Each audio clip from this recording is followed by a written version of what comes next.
Hello there guys and welcome, it is Niran here, and today it is time for me to bring you episode number 3 of our FIFA 16 Leicester City career mode. Now in today's episode we will be playing 2 games against West Ham United and Tottenham, both in the Barclays Premier League, as well as potentially concluding a transfer from last episode. I will go over that in a moment, and making some bids for some new players, mainly fullbacks and strikers. Now I've got to thank you guys so much for the suggestions you guys left. There were loads of fullbacks and strikers to choose from. I've tried to make bids for as many of them as I possibly can, so you will see that in a few minutes. Also, if we could smash 100 likes on this episode, I will get another one out for you, episode number 4, tomorrow, so Friday. This is going up on release day. You'll get another episode tomorrow if you can smash 100 likes. A few things I've got to talk about. First of all, a friend of mine is doing a Leicester City career mode as well. His name is Zinc. He's a massively underrated YouTuber, so if you want to go and see how Leicester are doing in an alternate universe from my own in this career mode, go and check him out. His link is in the description, and tell him I sent you. Also, a lot of you guys said I should play Robert Huth more, but he's only got 51 jumping, which makes him a hazard in the air, so whenever the AI cross a ball into the box, it goes in. So I can't play Robert Huth because his in-game stats are terrible.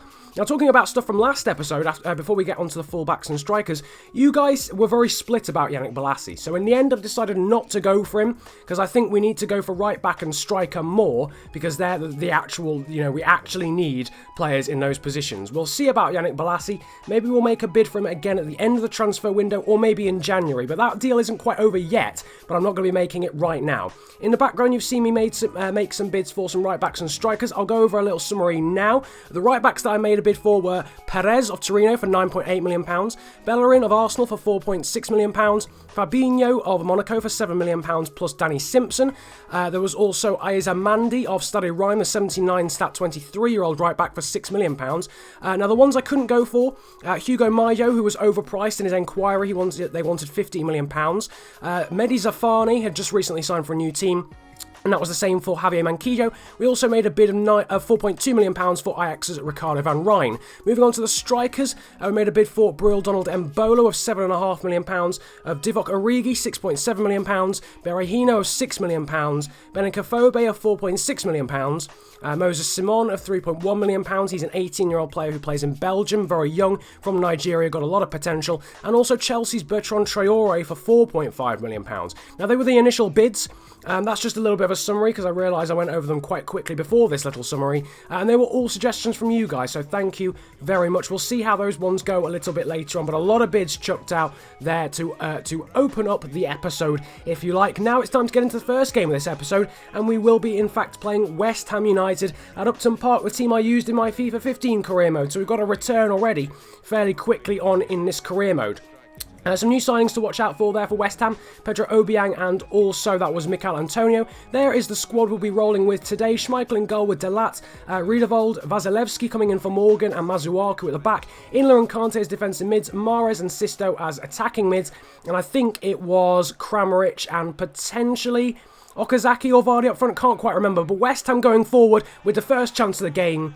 And they've scored with the first chance of the game. It's a ball in from Amil Furtado, outpacing Masuaku, puts the ball into the box for Andy Carroll. He's an absolute animal in the air. There's no way Riedewald or Vasilevsky were going to get on that. But Schmeichel did flap at it a little bit, could have done better. Andre Kramaric was booked in the build-up, but that does mean it is 1-0 to West Ham very early on in this game. Now we need a response to that goal quickly, and we're getting it through Kante, who puts the ball forward there for Vardy. It's a good save from Adrian, and again from the rebound from Kante. Unfortunately, Vardy puts it over there at the third attempt, so West Ham really clinging on for dear life. Now it's N'Golo Kante going forward, and he hits a strike there. It's a good save again, though, from Adrian, the Spanish goalkeeper, and certainly he is keeping them in this game at the minute. We should be ahead, but now Piano Sisto, skilling past there, Joey O'Brien. O'Brien lazily sticks out a foot. Sisto goes over it, and the Dane has won us a penalty in the 28th minute of this game. There you can see a replay of it. O'Brien stretching out, can't quite get the ball, clatters Sisto, and Kramaric will now step up to try and make it 1-1. He goes the same way as usual, and he makes it 1-1. The equaliser scored just before the half-an-hour mark by the Croatian again. This guy could end up being a very, very key part of our entire career mode. That is 1-1, all the guys celebrating there with him. But now we've got the momentum. Pione Sisto is going forward again. He's tearing Joey O'Brien apart. He cuts inside there. Going to try and unleash a cross. but O'Brien's brought him down again, and it's another penalty just 5 minutes later, and Joey O'Brien is having a nightmare. Sisto is running him all over the park, and this now is an opportunity to make it 2-1. It's Kramaric who'll step up again. Carbon copy goes the same way. This time Adrian goes the right way, but cannot get there. Sisto wins the penalty from O'Brien the first time, and Kramaric steps up and takes it. And the same happens again for the second goal, and suddenly we are now 2-1 up. Do not adjust your sets. That has in fact happened twice in a row. Now we're going forward again towards the end of the first half. Vardy playing it forward there for N'Golo Kante is running forward. A good save again there from Adrian. We're going forward again, and Delat is bursting down the right-hand side. He's ready to put a cross into the box. He does so. Back towards the back post. Kramaric is in there. As Kramaric got his head on it, it doesn't look as if it is. Delat's going off to celebrate in the background, and it's an own goal.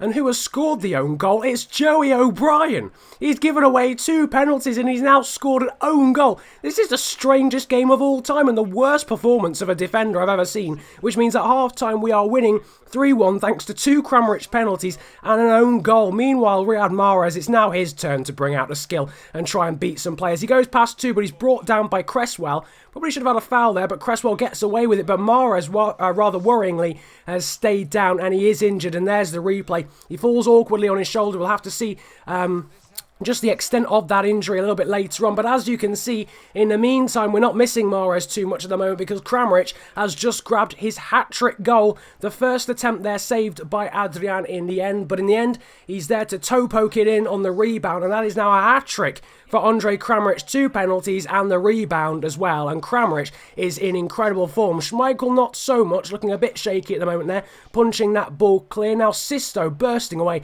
He's been man of the match so far without a doubt. He cuts inside there. Going to unleash a strike there. And Adrian saves again. The back heel shot. Oh my word, the back heel shot there from Vardy. We was denied in the end by Adrian, but he would not be denied his first goal of the game and our 5th in injury time. It falls kindly to him and he blasts it right into the top corner against the post. No chance for Adrian. And we're winning this game 5-1 and it doesn't even really feel as if we dominated the game too much.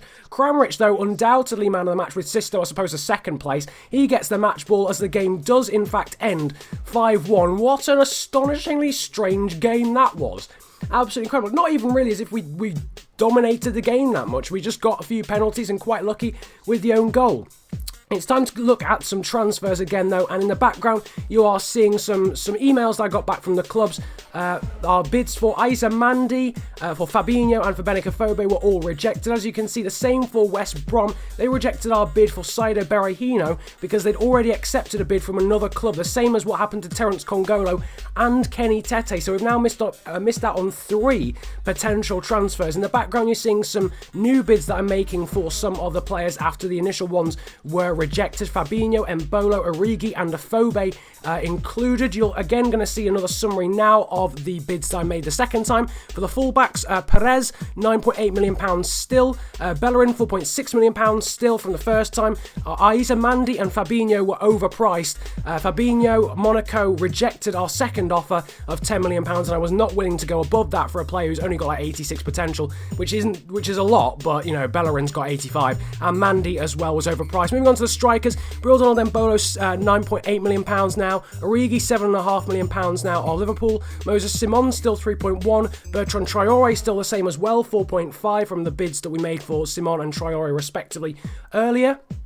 So hopefully they'll be accepted. They're just taking a little bit more time to get back to us. And then Afobe, overpriced. Wolves kept rejecting our offers and he's not got the highest of potential, only like 82. So if we can get someone for a slightly more expensive but obviously a lot more potential, then we're going to do so. And as I said earlier, Berahino has now been bought by West Ham. Nevertheless, you can see in the background our bid for Hector Bellerin of Arsenal, or Bellerin, was in fact accepted. So we'll go on to a contract offer a little bit later on. But first of all, before we get into the second game of the episode, looking at the injuries, Riyad Mahrez and N'Golo Kante both injured. Kante only out for 8 days, which means he will miss the second game of this episode against Tottenham. But Riyad Mahrez is out for 2 months with a broken elbow. That is huge bad luck and maybe pointing towards us having to actually buy Yannick Bolasie because of a winger injury crisis. Moving on to the second game though of this episode, we're playing Tottenham, and as you can see in the background there is the squad. Wes Morgan coming back into the side to replace Vasilevsky, with Inler and now Andy King playing as defensive mids. Dyer comes in to replace the injured Mahrez, and Okazaki is in to replace Jamie Vardy.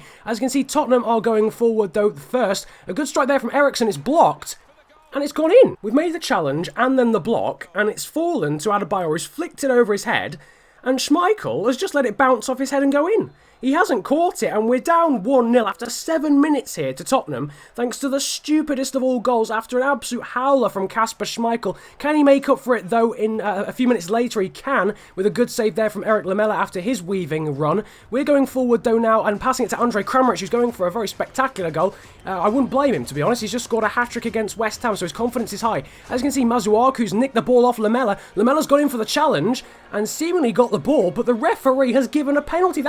Is that our 4th penalty of this season? No, 3rd penalty in the Barclays Premier League. Lamela bringing down Fuka Masuaku, our left back, and Kramaric will step up again, and Kramaric will score again. That's 6 goals in 3 games now in the Premier League. We've only had one other score, and that was Jamie Vardy in the game against West Ham, and of course an own goal from Joey O'Brien. But another penalty from Kramaric, 6 goals in the Premier League, and that is the equaliser to make it 1-1 on the 26-minute mark. And again, now we've got the momentum, and Pione Sisto there forcing a very good save out of Michel Vorm in the Tottenham goal. Delat now giving the ball to Sisto, who is absolutely everywhere this episode. He puts the ball into the box for Andre Kramaric, but I think it's Okazaki who's got his head on it. What a header that is! It's in, and it's 2-1. You can see on the replay he's facing the wrong way, jumps up and puts it against the post. That is fantastic. Absolutely brilliant header, very difficult one to pull off, and no way Vorm was getting his hands on it. As you can see, Vorm does get his hands on a strike from Andy King later into the second half.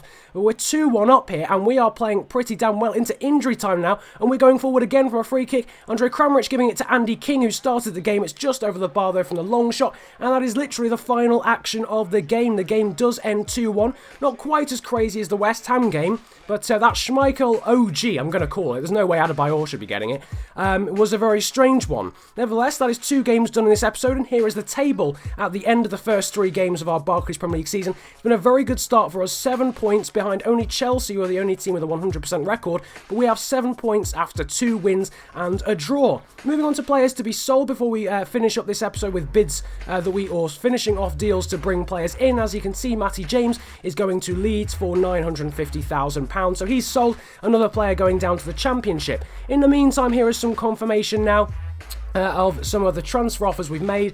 Bertrand Traore, Bruno Perez, also that is Moses Simon's transfer offer and Origi's transfer offer that were accepted. A little bit further down you will see Mbolo's was rejected, but we made a new bid and you'll see the result of that in a moment. Benica Fobe and Fabinho both had their bids rejected, and that's why I decided to end my interest in those players, because their teams were being a little bit too picky and they were basically a little bit too overpriced. As you can see, there is confirmation that Breel Donald Mbolo's bid, £9.8 million, our bid for Breel Donald Mbolo, was in fact accepted, meaning we can go through to contract offers. Now, I did skip all the contract offers, but you will, because they were all accepted, but you will still see the wages, the transfer sum, the overall of the player, and their age. So the first right back that we have got is Hector Bellerin, 74 overall and 20 years of age, £4.2 million for him, and fairly low wages as well. Breel Donald Mbolo, 76 overall, 18 years of age, £9.8 million offered for him, but very low wages. Divock Origi is the second striker on the list, 76 overall, 20 years of age, £7.5 million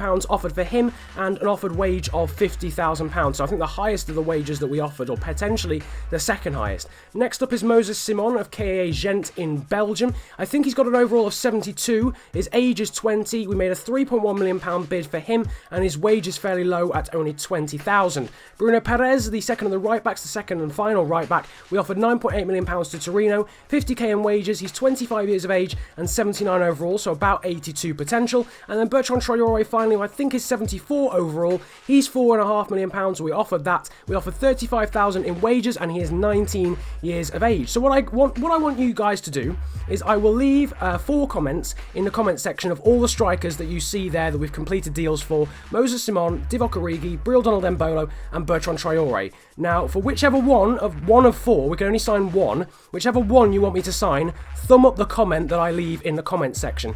I have no preference there, but I do have a preference to Hector Bellerin in terms of the right back, so I'm probably going to sign him. If you don't want me to and you want me to sign Bruno Perez, leave that in the comments section below. So that's my job.